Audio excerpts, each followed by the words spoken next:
It's a sensitive, delicate deal, dragging brand new songs out of the sky, trading ideas, accepting some, storing others in the maybe later bag, moving on and along with hardly a plan.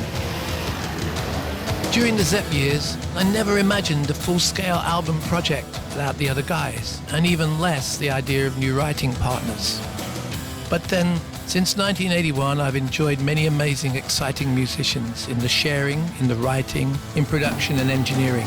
Men and women who encouraged and enlightened, introducing me to crazy curves I could never have imagined.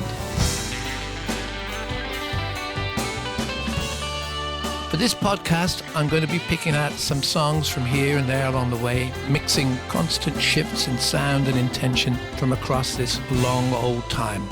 There's a story in all of them. I'm Robert Plant, and this is Digging Deep.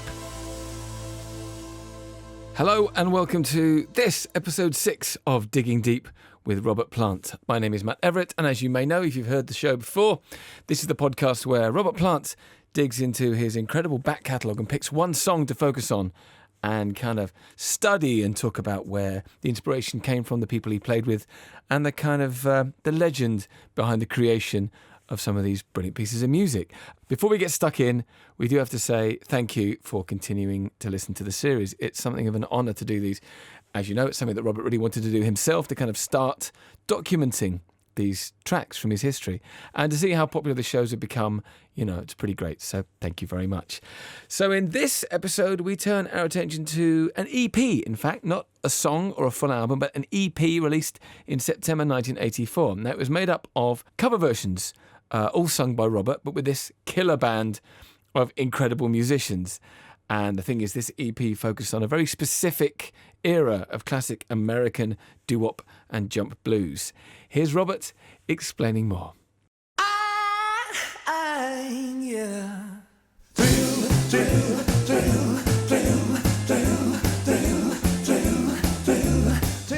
I Get a Thrill from the Honey Drippers Volume 1.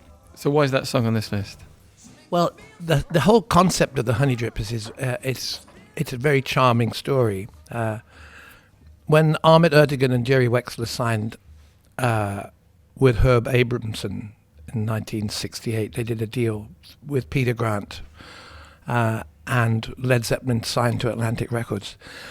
The relationship, the thrill of that, if you like, of that coming together for all of us from our generation was to be somewhere near people who'd worked with Ray Charles, Aretha, the Clovers, the Robins who became the Coasters. Great names. Yeah, Benny King, Clyde McPhatter, who was with Billy Ward and the Dominoes and then moved over to the Drifters for a while. So we were going into the Hall of the Mountain Kings, really. And as the years sort of cascaded and sort of flipped down through time, we really, really melded with Ahmet.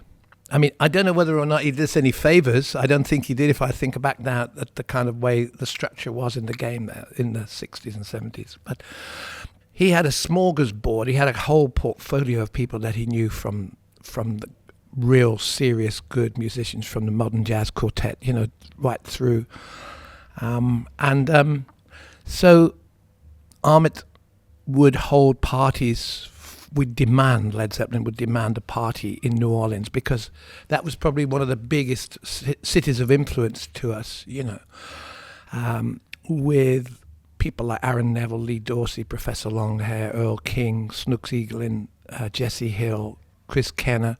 The whole of that city was just absolutely full of rhythm and a kind of a latent sexuality in the music. It was stunning, really, really amazing place to be. Anyway, we used to have some quite riotous parties down there with him, and time passed, and a lot of those artists passed on, and so did Led Zepp. So as time went on, I, as a solo artist, I fixed up a deal with Atlantic again, continued it, and my relationship with Ahmet got more and more social rather than, I wasn't part of a band, I was just pushing my own rock up the hill. So he and I became really good friends, and we go out a lot together and listen to people playing. And I remember being in New Orleans once with him, going to Tipitina's, a real famous club down there, to see Etta James, and we were walking backstage to see her, and she had a voice. I mean, not only a singing voice, but a speaking voice. And she said, "Erdogan, what are you doing here?" I said, another good record deal somewhere down the line. Then, actually, she was never on Atlantic. What's she like? Oh, she was great. She was she was a survivor. I mean, along with Ruth Brown and people like that. These women had to slug it out. The deals in those days, and the scallywag element, was ridiculous. And they were, a lot of them, pretty embittered for a whole career because of that.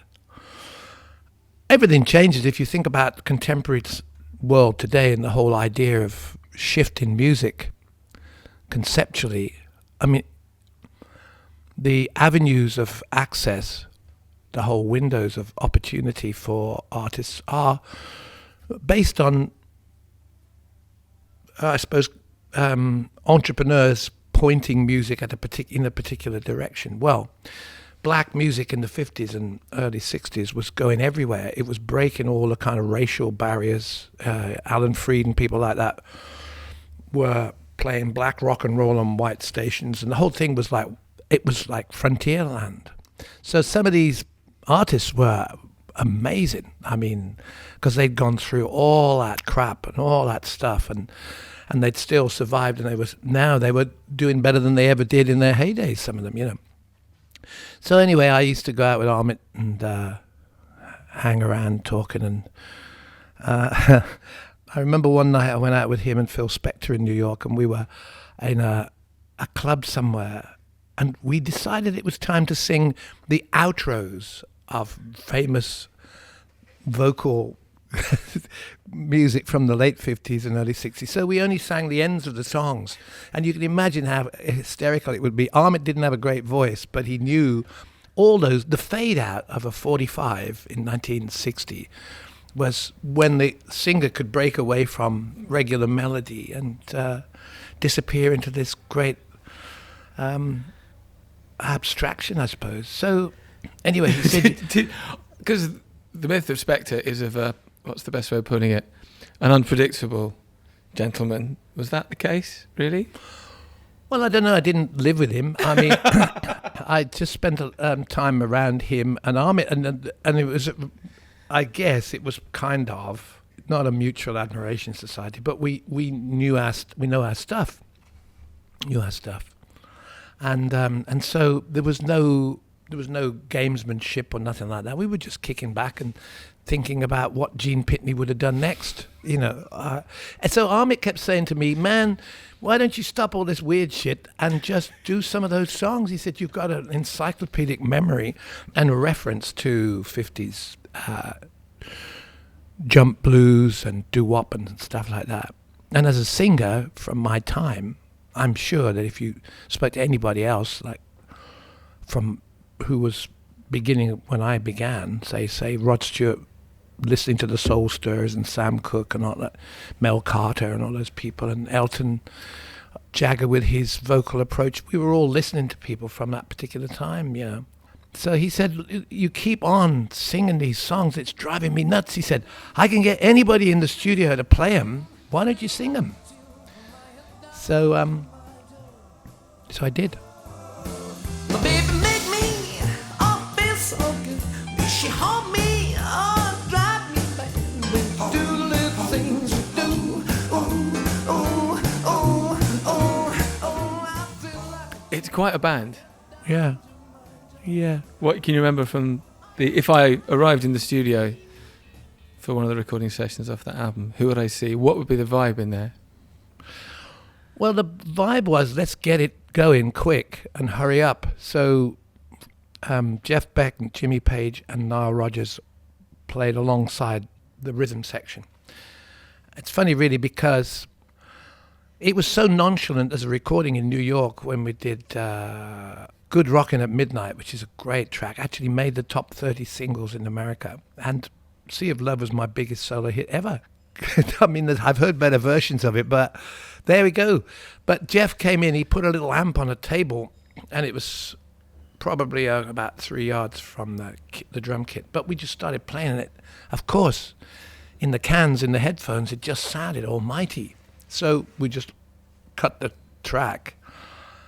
And then later on, when we came to mix it, I wanted to bring the drum kit a little bit louder and the cymbals, the overhead microphones that mic'd up the top of the drum kit. And every time I lifted that up, Jeff got louder and louder. And that really is the story of thousands and thousands of amazing records that if you go back and strip them down, that's what happens. But it was really, Jimmy played on Sea of Love and he played on this, I Get a Thrill. So we were, for at least an afternoon, we were back together. But it's a great song. I think it's a Wynonie Harris track. And maybe I chose this, never mind the story, but I chose it because it was the first time that I was able to sing with a really organized backing vocal setup. And that was like a dream come true. And I guess that was the beginning of what happened to me in the last 10 years or so, you know. Fitting my vocal style in around other people's organized singing, you know. That's a fantastic thing to do. I was starved of it up until that very point in about 1984, and I went, well, I can do this. Yeah, it's good.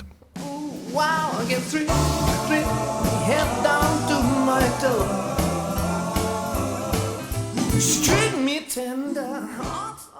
That was episode 6 of Digging Deep with Robert Plant. I think it's a very good case for a Honey Drippers Volume 2 EP, don't you think? Also, I just want to hear Nile Rogers, Paul Schaefer, Jeff Beck, Jimmy Page and Robert all performing together again. We hope you enjoyed listening. As always, do hit subscribe to get the next episode, and also go back and listen to previous episodes. As I say, we kind of span the whole of Robert's career here, so this is kind of, it's just about the songs that mean a lot to him. And so hopefully, we're going to keep on doing this because we enjoy doing it. Until then, I've been Matt Everett. Thank you very much for listening. This has been a Cup and Nuzzle production.